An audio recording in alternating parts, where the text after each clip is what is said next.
Ordenação de livro em áudio por Cristiane Batista. Inscreva-se, agradeço. Gilles Deleuze e Félix Guattari. Psiquiatria materialista. O inconsciente e a categoria de produção. Teatro ou fábrica.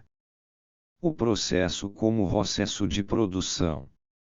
A célebre tese do psiquiatra Clarenbault parece-nos bem fundamentada. O delírio, com seu caráter global sistemático, é segundo em relação a fenômenos de automatismo parcelados e locais. Com efeito, o delírio qualifica o registro que recolhe o processo de produção das máquinas desejantes, e, embora seja dotado de sínteses e afecções próprias, como acontece na paranoia e até nas formas paranoicas da esquizofrenia, ele não constitui uma esfera autônoma, mas é segundo em relação ao funcionamento e às falhas das máquinas desejantes. Todavia, Clarenbault empregava o termo automatismo mental para designar apenas fenômenos atemáticos de eco, de sonorização, de explosão, de não-senso, nos quais ele via o efeito mecânico de infecções ou de intoxicações.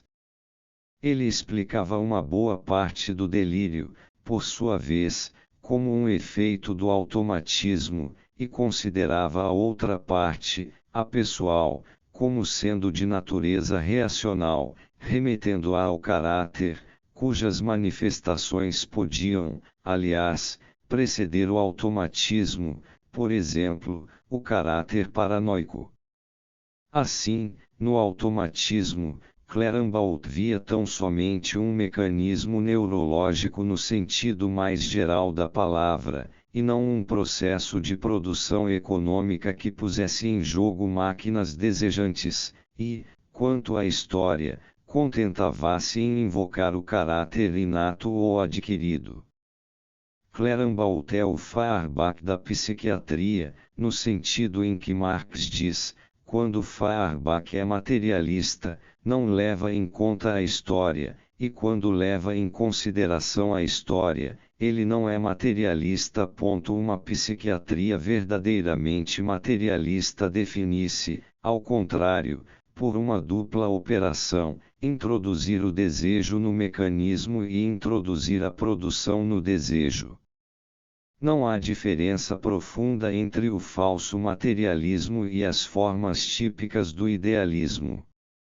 A teoria da esquizofrenia está marcada por três conceitos que constituem a sua fórmula trinitária: a dissociação, Kraepelin; o autismo, Bleuler; o espaço-tempo ou o ser no mundo, Binswanger. O primeiro é um conceito explicativo que pretende indicar a perturbação específica ou a deficiência primária.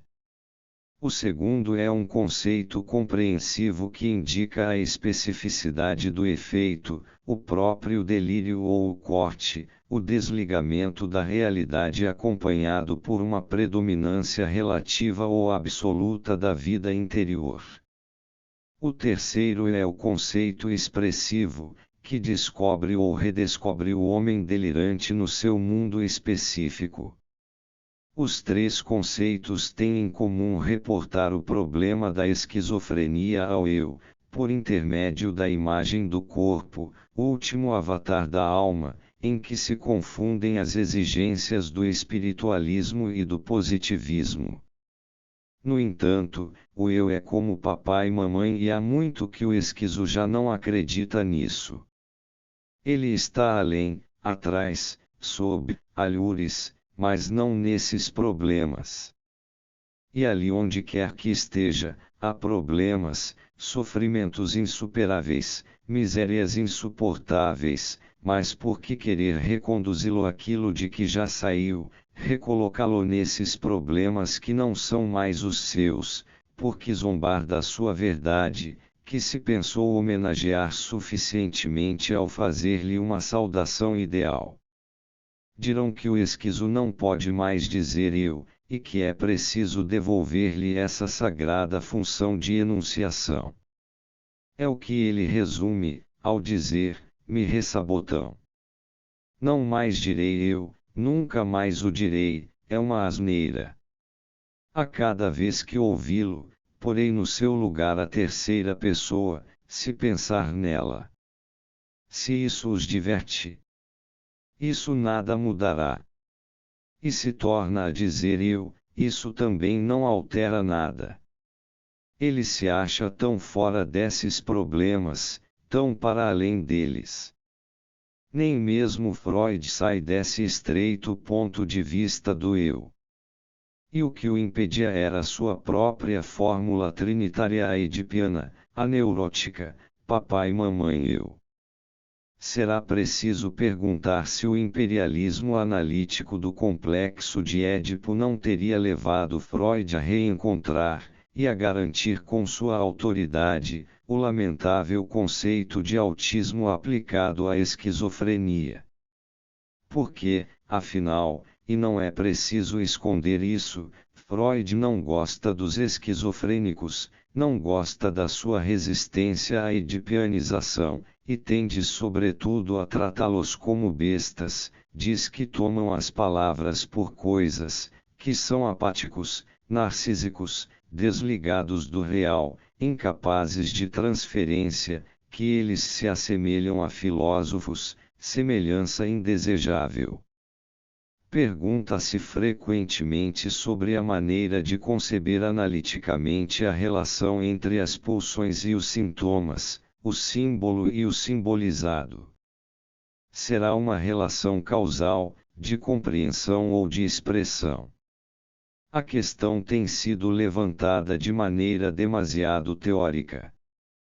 Porque, de fato, desde que nos colocam no Édipo, desde que nos comparam com Édipo, tudo se resolve, suprimindo-se a única relação autêntica que era a de produção.